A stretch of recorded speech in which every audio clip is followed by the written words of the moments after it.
Ever wonder what it's like to depend on medical transport for every doctor's visit? One day, something happened that I just couldn't believe and led directly to never using one of these transport companies. So we ended up with a new driver for a while who was, very nice with Dan. He was learning the equipment, but he was doing okay. So this guy one day, about 6 months in, was bending over. There are these ratchet tie downs. If you guys have never seen this kind of van, there are channels in the floor of the van and these ratchet tie downs that fit in and lock into the channels.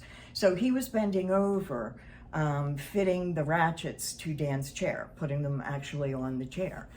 And a small bottle of Fireball whiskey slipped out of his pocket and fell on the floor. An open bottle. I mean, it wasn't open, but it had been open and partaken of already.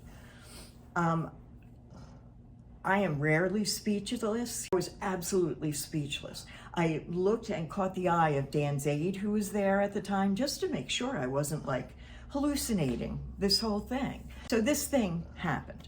He, by the way, he was driving, pretty okay. So we got back. I called him, raised Cain with the transport company, said we never wanted him again. And I somewhere in my head, I assumed that he would be fired. I mean, that to me is a deal breaker. It's the kind of thing you think you just never going to have to say. So life went on for about 2 weeks until I was sitting in front one day and I was chatting with the driver, and the driver told me that this guy still worked for the company. And I was like, how is, what? How is that possible? Turns out he told the supervisor and the dispatcher that it was mouthwash. He was carrying mouthwash with him. No.